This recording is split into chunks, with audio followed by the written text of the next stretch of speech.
Good evening, everybody. My name is Ashley Clark. It's a real honor and really exciting to be here and connected with Spike Lee and Delroy Lindo, the director and star, respectively, of The Five Bloods, an extraordinary epic Vietnam film which is out now globally on Netflix. Before starting the chat, I'd like to point out that we also have closed captioning available for those that need it. So please do tune into that if you need. But hello, Spike. Hello, Delroy. Thank you so much for joining today. Ashley, where are you, my brother? I'm in Jersey City, downtown Jersey City. Just Okay. hop across the river from, yeah. And I think we're Got going to love come for to talk Jersey. about, thank you. Someone needed to say it. I feel better already. And Delroy, I think perhaps we can come to the South London story a little bit later, because I think that's what everybody's here for. Oh, is But that right? yeah, Okay. It may we'll be come to very that. disappointing, but yeah, okay, for sure. All right. Delroy, can I ask you a question first? Yeah, man. Yeah. When you were growing up in London, you supported Arsenal, right? Hell no, man. Hell no. Hell to the no. Look, man, that was some stuff that got on the internet years ago and has taken on a life of its own. Look, for everybody in the world, I am a Manchester United fan, period. I'm an Arsenal supporter. Well, we can't talk, man. This may be the end of everything. This may be the end of everything right there, bro. Whoa, whoa. No, I'm Man U, man. I'm Man U. Peace and love. Peace and God love. bless you. God bless you. Ashley, I go was, ahead, man. I was going to try and steer this away from controversy, but we've got there very, very quickly. You're talking to the wrong two cats. Um, and the Premier League comes back on Wednesday, which is big news. But let's move to the film. Huh. Spike, this is a pioneering historical film in that it specifically tells the story of the Vietnam War from a Black American perspective. Can you talk about why telling this story was so important for you personally? I was born in March 20th, 1957, Atlanta, Georgia. The Vietnam War was the first war that was televised into American living rooms. So I was 10 years old.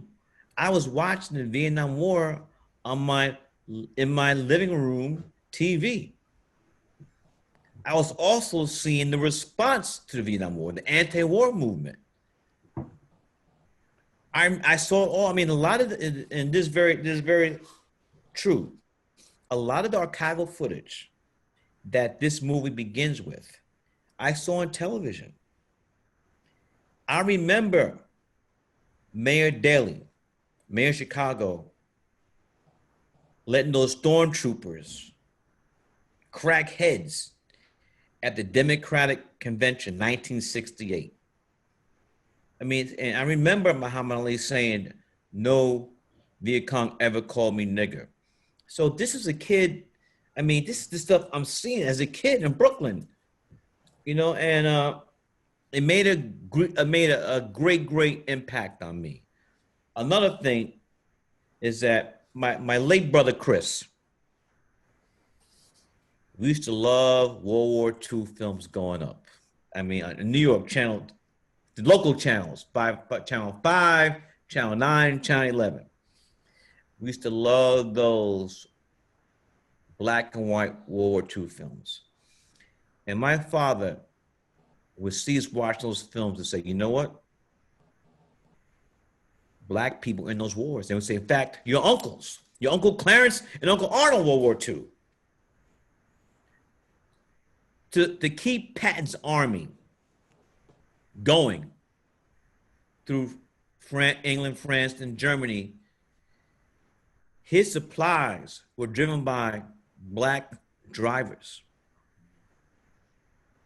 They had to do it at nighttime because it's too dangerous to die. They had to do it to drive the trucks at night and without the lights on. So this comes back to me to Christmas addicts. We just weren't in the Vietnam War or the Korean War, World War II. We were there from the get. The Revolutionary United States against England. The Boston Massacre. American Revolutionary War, the first person to die in this motherfucker, to die in this bitch, for this bitch, is a black man. Crispus Attucks. I was not taught that in school. I was taught the first president of the United States of America, George Washington, when he chopped down a tree and he said, "I cannot lie. I'm not gonna tell a lie. I did chop down the motherfucking tree." But we didn't know they weren't teaching us he owned 123 slaves. Mm-hmm. This is history. And it's unfortunate that one of the spoils of victory, they get to write the motherfucking history. And when you write history, it's not a coincidence that stuff gets twisted. And the true narrative becomes a false narrative. What is the true narrative of the United States and America? Very simple. Genocide of the Native people, stealing of the land from the Native people, coupled with slavery. That's facts. Facts. That is the unmoral foundation. So the whole shit this country's built upon is fucked up. Stealing the land, genocide, giving our Native American brothers blankets with smallpox, moving them to reservations. All of a sudden, you know what? We just found gold here. We just found oil here. You got to move. And 400 and slavery. The first slave ship hit Jamestown, Virginia, 1619. So we're in this bitch for 401 years. So, in other words, that's why I wanted to make this movie. Mm-hmm. And you've spent so much of your career telling that history, whether it's World War II in Miracle at St. Anna or Malcolm X. And Delroy, I'd like to turn to you. This is Malcolm X when you play West Indian Archie. I believe that's the first time you worked with Spike, and you appeared in Clockers and Crooklyn as well. And it's been a little while since you've worked together again, and it's so wonderful to see. Can you tell us a little bit? Can I jump in right here? Delroy, yeah, sure. Delroy, I didn't know until I read your article.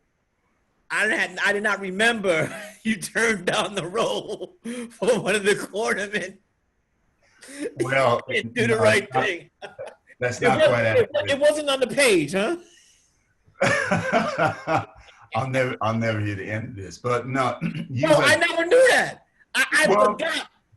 Well, listen. What happened was that I got a call to come in and audition. I think it was Robbie Reed's office. Robbie Reed, my rep at the time. And this is for Do the Right Thing, by the way, for the Do audience. the Right Thing. Yeah, correct. Now we're talking 1988. Correct. And I had just come off of a play on Broadway called Joe Turner's Come and Gone, a brilliant play by August Wilson. And you were brilliant in that. Thank you. I appreciate that. I just did not feel that was the right move for me to make yet, because you're right. I did not see it on the page. So I respectfully declined to come and audition. That's what happened.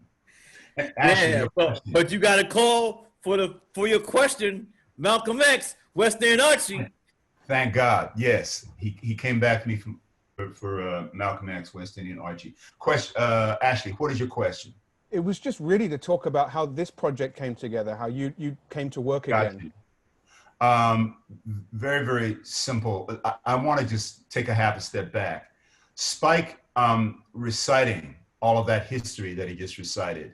And I think that cumulatively, there's a thread through all of his work, and it certainly applies to the Five Bloods. And that is, they serve as, what I've been saying about this film is that it is a historical corrective. And maybe we can expand on that later on. But the strain through all of Spike's films is that in addition to all of the other boxes that they're checking, there's a quality of the work serving as historical correctives, giving audiences, giving the world a more accurate, from an African American viewpoint, a more accurate depiction of certain events. With regard to the Five Bloods, Spike called me. I mean, I got an email from my representative saying that Spike wanted to get in touch with me, and was it okay for them to give him my telephone number? I said, of course, yes. Spike called me and said, I have this film, Five Bloods, that I want you to do. Take a look at the script and let me know what you think. That's the short, direct version of what happened. I received the script, and then we proceeded to talk after that. And it's obviously one really striking aspect of the film that Paul is a committed Trump supporter. He wears the MAGA hat. Sure. Did you have discussions about that? Was that something you were always comfortable with? I was not comfortable with it. And we had a couple of relatively short conversations. I called Spike after I had read the script, and I said I was not comfortable with that aspect, and please could we change that? Spike, to his credit, did not just say no out of hand. He didn't reject it out of hand. He said, let me look at it. Give me some time. I'll get back to you. He sent me a text maybe 3 or 4 days after we had spoken, and said he really needed Trump to be he really needed Paul, the character Paul, to be a Trumpite. I then said, look, man, give me a couple more days with the script. I will read it again. Let me get back to you next week. I read it. I read the script 2 additional times, and it became clear that 2 things happened. Reading the script the 3rd time, my wife and I agreed that Paul was the part for me to play, just because of the magnitude, the size of the man. I started thinking of Paul in terms of this Shakespearean and Wilsonian, large, tragic figure. And that was clear. And essentially what I did was I created in my mind a narrative that could result in Paul casting that vote in 2016. And essentially it has to do with the betrayals and the loss that Paul has suffered. And once I created that for myself, I was frankly able to empathize with Paul and understand, quote unquote, his decision, even though it is not a decision that I myself would have made. But this was about Paul, right? Once I was able to come to an understanding of Paul's decision to vote for that individual, I was fine. And I called Spike and said, I'm in, and yeah, I want to play the part of Paul. If I may jump in now. On what and Delroy, I'm not trying to blow your spot up, but what you did, man. I mean, it's people are like fucked up. And excuse my profanity, people, but because you're making a monster who's in the White House, and your character supports this Agent Orange, and he's a sympathetic character. And that is not an easy thing to do.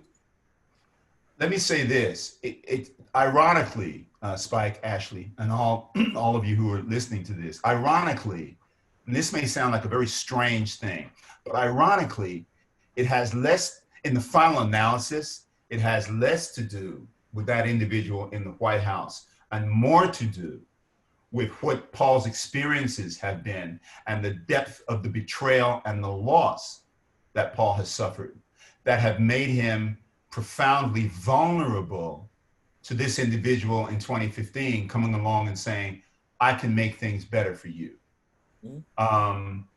So that's how I rationalize. That's how you use that to play the character, though, right? Correct. That is I'm just correct. talking about like and peace and love. I'm just thinking about what people told me.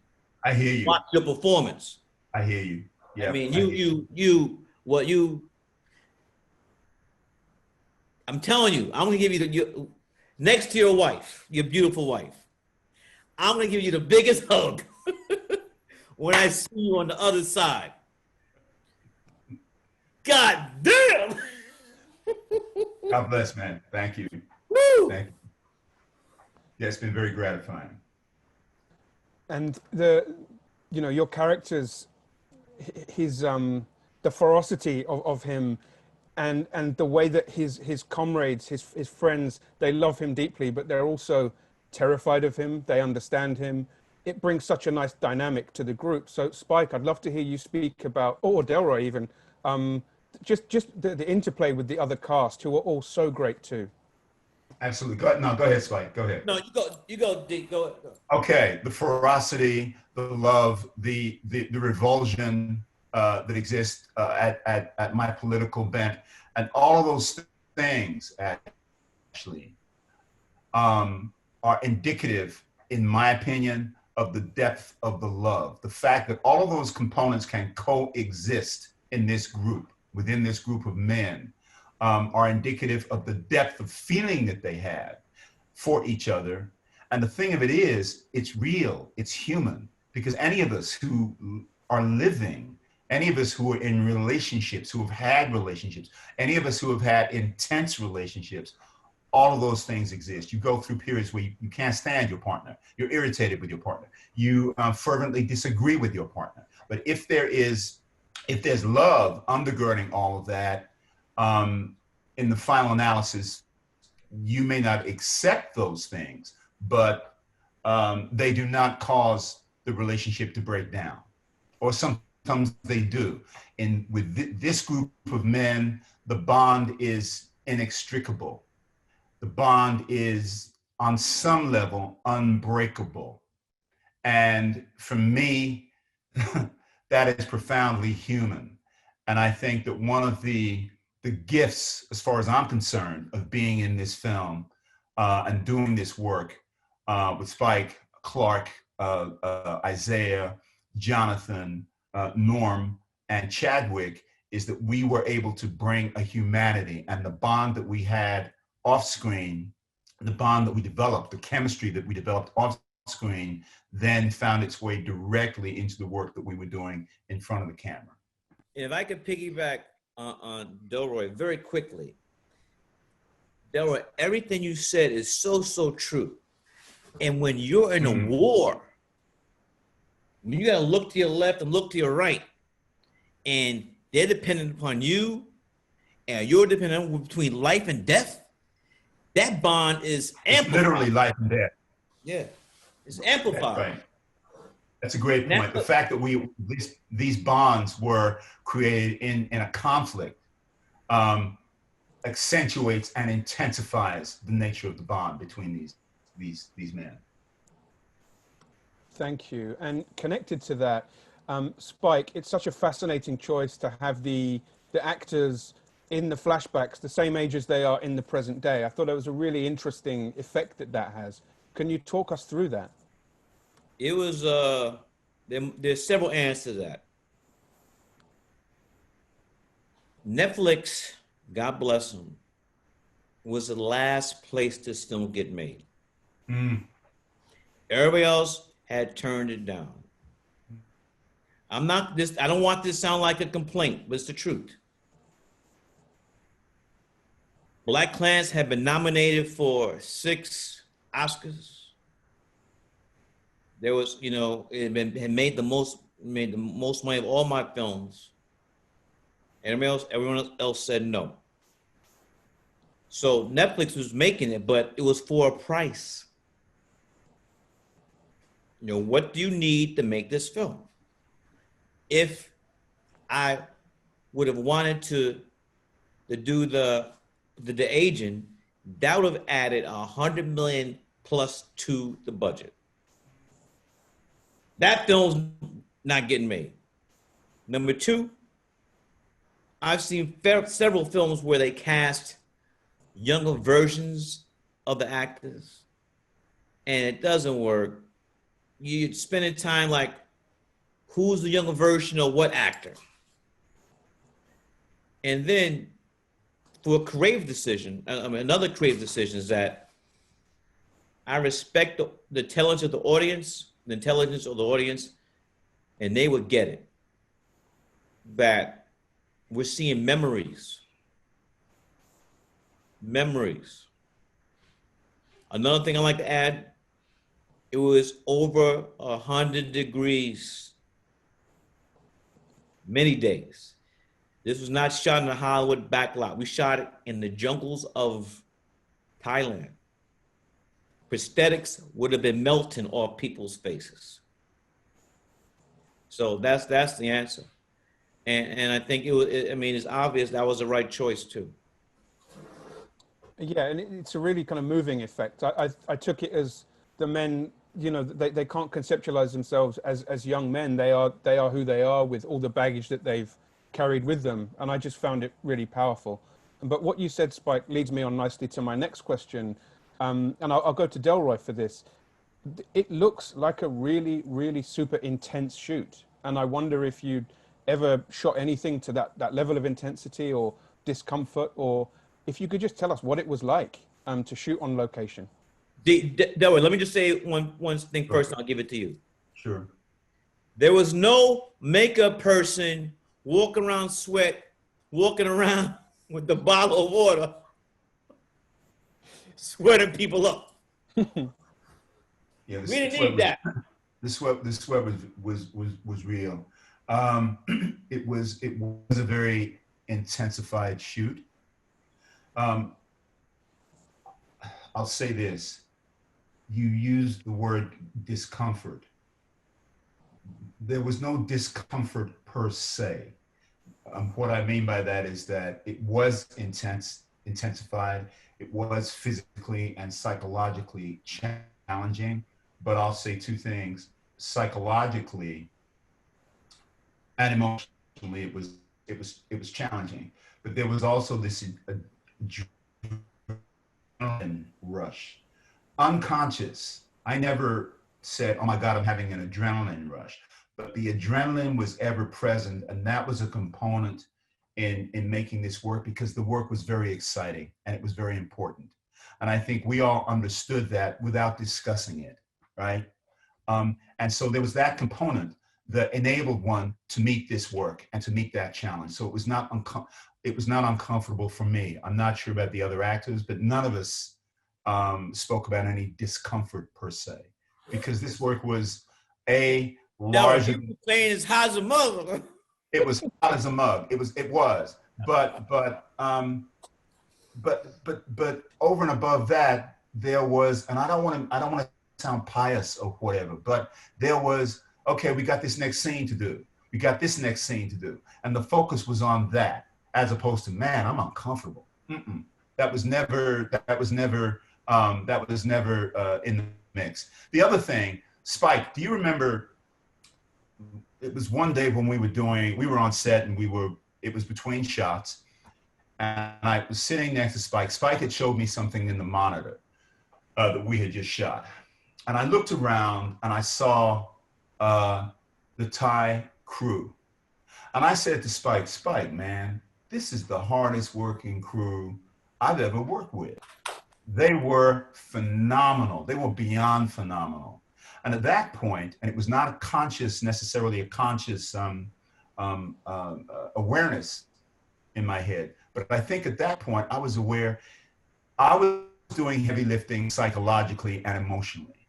They were literally doing heavy lifting, transporting hundreds of pounds of equipment up and down those hills. Never a complaint. Now, I said to Spike, in Thai, they may have been calling us all kinds of MFs. I don't know, right? But had they been doing that, we would have known from their body language. They were always engaged. They were always 3,000% engaged. Vietnam too. And in Vietnam, absolutely. The crew on this film, they were phenomenal right across the board. So I think that if they could do what they were doing, then I could do my job, right? It was not about complaining. It was not about complaining about being uncomfortable or whatever. No, they were extraordinary.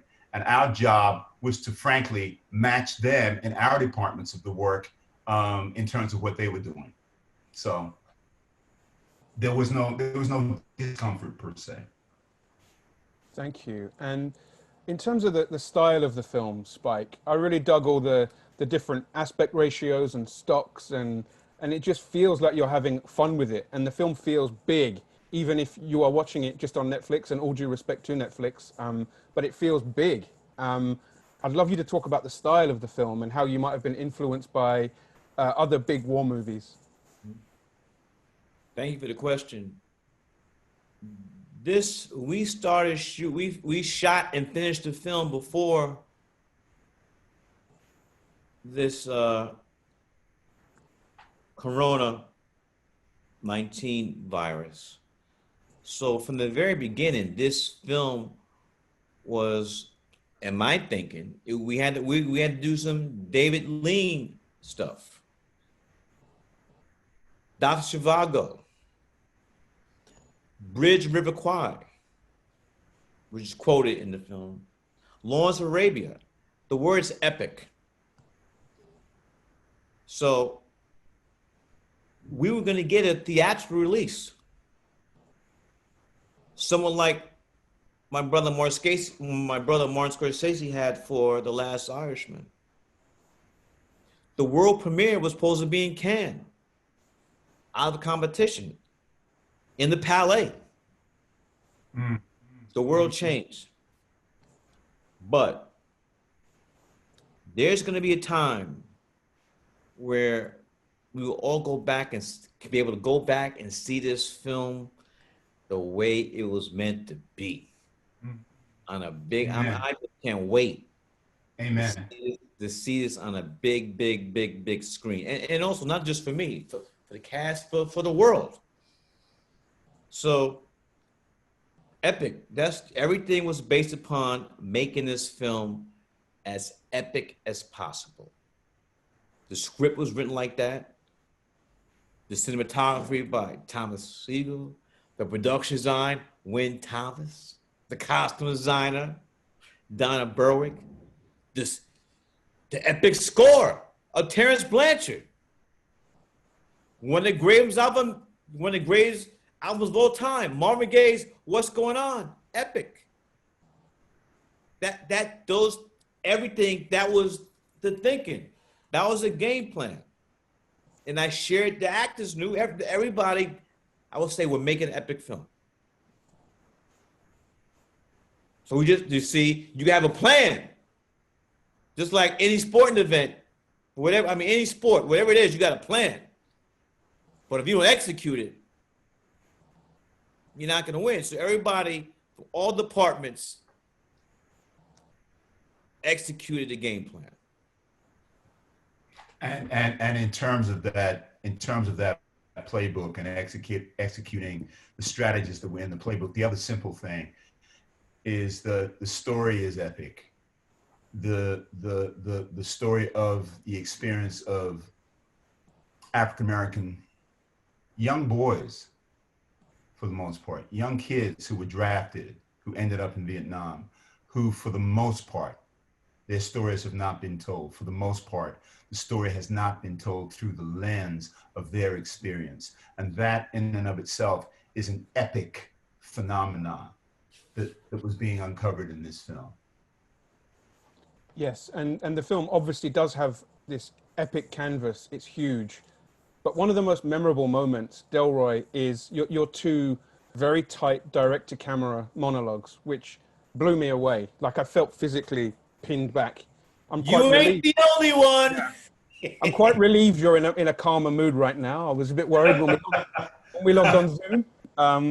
But I know it's not sometimes easy or great to ask actors to talk about their craft, but I'd love to hear if you're prepared and willing to talk about that moment specifically and how you approach that psychologically. Those two, right?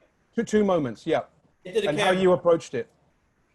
It is difficult to talk about acting because it's always challenging to talk about acting without sounding precious. You know what I mean? But technically, first of all, Spike had told me that the monologues would be to the camera, directly into the camera. And thankfully, by the time we were filming those particular scenes, We had been working in Thailand for probably 6 weeks or so, so that I was connected to Paul in a way that was grounding. It grounded me inside the character. So there were two technical aspects. Just the fact that we were far enough along in the shooting schedule that I was grounded and I felt a connection to Paul. And I knew that I was going to have to do this work directly to camera, just like I'm looking at this little green light on the screen right now. I would say that the largest technical component, the words. I did something on this film that I don't ordinarily do, and that is that I had to, because of the timing, I had to learn the words, memorize the words up front. And I would say that the first clue in terms of, from Spike's point of view, as director, when we started filming the scene, the first scene, the big monologue, the words were fairly well implanted inside of me. So I knew from that standpoint that I had a grasp of what I had to do. It was not like I was fumbling for the words. I had committed the words to memory sufficiently. I mean, there was a drop word here and a drop word there, but generally, in terms of the arc of what Spike had written, what Spike and Kevin had written, the words were committed to my memory in such a way that I could concentrate then on other aspects of delivering those words. It's the emotional and psychological aspects of the monologue.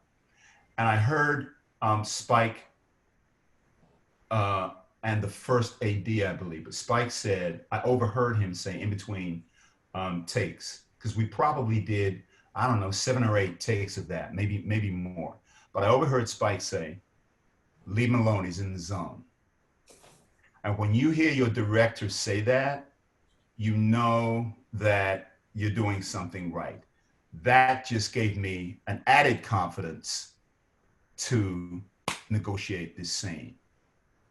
And the other thing that happened was I started improvising, not improvising away from the text, but there were small words here and there, gestures here and there. And Spike did not say to me, man, don't do that. He let me go. He gave me the freedom to have those moments. So coupled with the fact that I had overheard him say this, he's in the zone, leave him alone. And when I had elbow room. I had creative elbow rooms. If something, if I was inspired to do something in the moment, Spike as director was not saying that, don't do that. No, there was space in the moment for me to express myself if small things occurred to me in the moment. So I knew. Can I talk about one of those things? Sure. So Delroy has a big ass knife in his hand. And so we're doing the scene and all these plants are there. He stops chopping them down left and right. And so between takes, we had to bring in one of the trees. Right. Right. But here's the point though. He's in his zone. I'm not gonna say, well, Delroy, you know, we only have so many plants, and so can you do a take where you don't chop down those plants? Hell no, I'm not doing that. I was telling the props department, give me some more trees, but keep the trees coming because that became all part of the physicality. But they did it. Here's another He's kudos. chopping shit down like this. But here's another kudo for the crew. They replaced the trees. They were literally putting the trees back together so that once the scene had a shape to it and the cutting and slashing, nobody complained. Nobody said, man, I wish he wouldn't do that. They simply did what Spike asked them to do and reconnected the trees. which is, you know, kudos to the crew. Man, But, you know, like the answer, you there were were in the those, zone. go ahead, Spike. You were in the zone. You think Phil Jackson's telling MJ what to do? MJ's in the zone. Right. As Phil Jackson said, give him the ball, get the fuck out the way. Give him the ball and get the fuck And brother man, you had the green rock. I mean, you had the rock. Get out the way. So look, you know, technically, there were those components that existed that unconsciously let me know I was going in the right direction with the work, and it felt rich. It felt good, and yeah, that's the answer essentially. Thank you. Now, Spike, this film has had an incredible response internationally, and it feels very timely, as like so many of your films that deal with racism. So because that hasn't been solved, your films will feel timely. Obviously, we're doing this for BAFTA. So I thank you, BAFTA. I think I neglected to say that at the start, but thank you. There's been amazing Black Lives Matter protests in London with Brother John Boyega. It's been amazing to see. Do you feel galvanized by this moment? Do you feel upbeat right now? Is that possible? Yes, it is possible. Because there's always going to be hope in my my heart. But I'm going to add something before I answer your question. We've been doing Delroy, all the guys. We've been doing press. This is our second week of doing press. And several journalists have asked me, and also people on social media, just people that know me, that we hurry back and do a quick pickup of the Black Lives Matter scene in the film. That was the first thing we shot. We shot that in pre-production. That wasn't even shot during the first day of press photography. That was the first thing we shot, period. So I think that really tells you that you could, you know, it's easy to put 2 + 2 to talk about how timely this film is. And what brings to answer your question now, Ashley, is that what is, you know, I grew up in the 60s. So I was a young kid in the 60s. So I saw some of this. But to see people all over the world who aren't black, who aren't brown, Right. chanting, yelling, Fist in the air. Fist in the air. fist in the air, that aren't black, saying Black Lives Matter, this is something new. And then it's even amplified by the young generation, the young white generation, my young sisters and brothers who do not want to repeat what their parents, grandparents, and ancestors have put upon Black people. They're done. They don't want that anymore. D, go ahead and piggyback on that if you may. Well, I just echo the fact that the youth, there's such a broad, diverse swath of youth, not just in this country, but across the globe. The thing that really got my attention in a particular way was here in America, the fact that these small communities, and there are very few, if any, Black people inside of those communities, and they are taking to the streets and saying Black Lives Matter with their fists in the air. So it does feel different. I am perhaps a little more cautious than Spike, than others. I want to add to my response that time will tell if this is a moment. Time will tell. History will tell. But yeah, don't do no end zone dance yet. no, I'm not doing the end zone dance yet. But certainly it is encouraging that the rejection of the status quo, the rejection and response to business as usual is so broad-based. And Spike's right. The young people in particular, they're done with this nonsense. They're done with this nonsense. And you know what? It has. I want to believe, Ashley, that this has to do also with the inexorable nature of our humanity. People of African descent, since time immemorial, since the beginning of time, there has been this rejection of our humanity, this violation of our humanity, this refusal to acknowledge our humanity. And what has happened with African descended people all over the world? What's happened with African descended people all over the world is that we are here.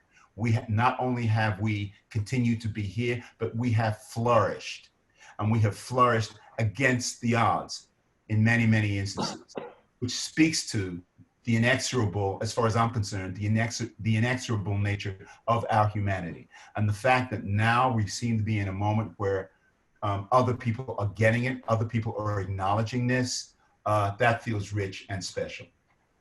Thank you. And Delroy, just to carry on with you for a moment, the other day I tweeted out something like, The Five Bloods features an amazing performance by Lewisham's Delroy Lindo. And people had no idea. A lot of people got in touch with me and said, what? They had no idea that you were born and had your early years in London, Jamaican Londoner like me. I'd love to hear you just tell us a little bit about your story from London to the States. Absolutely. Before I answer that, where are your people from? Jamaica, St. Margaret. Okay. Spanish Town. Spanish Town. Okay, so my family's from Ocho Rios. Ocho! Ochi, in the parish of St. Mary. News River Fall. That's correct. It's very simple. It's relatively simple. And as much as my mom was part of the Windrush generation, my mom came to England, I believe, I'm not 100% sure, but she came in 1951.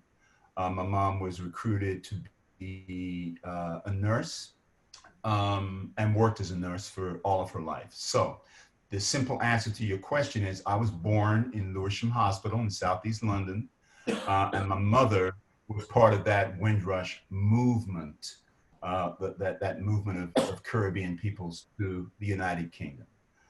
That's the short answer, but that is how I came to be born in Lewisham Hospital in Southeast London. Thank you. It's kind of really moving to hear that part of your history and to see. I will say, can I just say this? The Windrush phenomenon, which in my estimation, I'm sure you'll agree, the Windrush phenomenon is one of the world's most important, significant movements of people, which changed, as you know, which changed the definition of what it means to be British. Because now you have all these people of color, these Caribbean descended people who are now British. I mean, actively British, not just in terms of the Commonwealth, but in terms of their lived experience. And it's really a tragedy, as far as I'm concerned, that there have not been more films dedicated to telling the thousands of Windrush stories that have yet to be told. There's a lot of work to be done out there. There's a few films and histories that exist out there, but there's so much more that needs to be done. And just to come back to you, Spike, just want to really say thank you for the film and for your continued commitment to bringing this history to life. It's been very significant for me personally, as in my development, working in this industry. And I think you've done something really special with this new film. I don't know if there's anything else you'd like to, we're kind of out of time, but if there's anything else you'd like to say about this film and what you hope people get out of it. Well, I really try to stay away from telling people what to think, what they should get out of it. But I will say this. I have received, I'm on Instagram, and people love the film. But that's not even important. The important thing is that people are telling me that their father, their grandfather, their uncles, their cousins were Black Vietnam vets. And this man's, what he did, that's who they saw in their father, grandfather, uncles, and cousins. They're the war is hell. And these, as Delroy said before, these guys, they were sick. It was easy to forge your name to get in if you were underage. 16, 17, 18, 19, these were boys. These were children, man. They were children. Children. And they came back and they were broken. And let me be clear now. I'm not, white soldiers, they were catching hell too. This is a different war. There's a famous picture of this soldier kissing this woman, Times Square. You've all seen the picture. I mean, at the end of World War II. Yeah, in World War II. Vietnam vets did not get that. Welcome. They were spat upon, called baby killers. Right. And that's if you're white too. So you had the fact you're black. If they, here's the thing. If America treated white Vietnam vets like that, do you know how the black Vietnam vets were treated? And then I know I'm rambling, but this film has touched people directly who had fathers, grandfathers, uncles, and cousins in the Vietnam War, and it's making them, giving a clear understanding of why they were when they were kids at a younger age and saw these loved ones come back from World War II. Right. Thank you. I'm just going to add. I know we're out of time really quickly, but I'm gonna say that I got a call from my cousin who was a Vietnam vet. He was the first person that I spoke with when I was starting my research process. He called me and I just said, "What did you think, man?" And he said, "You guys nailed it. You nailed it." And that for me, this is a cat who went to Vietnam. He was 20, 21. A second cousin of mine who was drafted at 19 years old and inside of 4 days was in country, was in the jungle fighting, 19 years old. He has not been able to watch the film yet, but these are affirmations that the story that's told in this film has a validity, an authenticity that's touching people where they live, touching people where they are. I mean, I've gotten on Facebook emails, texts from wide swath of people how much this film means to them. Lastly, I'll just say one thing, returning to the Windrush piece. The Black soldiers, Caribbean soldiers, have fought for the British, World War II, World War I, going all the way back to any significant conflict that the UK was involved with. Black soldiers were there, were present. So any filmmakers that are out there who feel moved to correct that piece of world history, I would urge you to please address it, because it is a gaping hole. It is a gaping gap in world history that Caribbean people have not been given their due in terms of their impact on British culture, and specifically Black soldiers in terms of their contribution. So, and I got and to piggyback on my brother, I told him in person, I'm gonna say it again. Sam Mendes, he has some people of color up in there. Yeah, he did. Okay, yeah. Yes, he did. Yes, he did. Mm-hmm. But he did. Amen to that. And I stand corrected, quote unquote. However, they were not central to the narrative.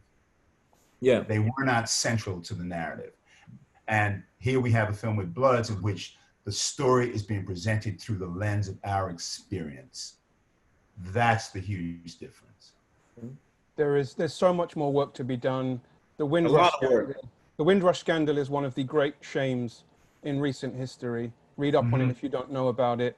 Let's make those films. Let's tell those stories. Amen. For now, I'd like to say thank you to BAFTA. Thank you to Netflix. Thank you to everybody at home watching in lockdown. And thank you especially to Delroy Lindo and Spike Lee. Thank you for your incredible work. It's a real pleasure. Thank you. God bless. See everybody on the other side. Indeed. Thank you. All right, Spike. Appreciate it. Thank you, Ash.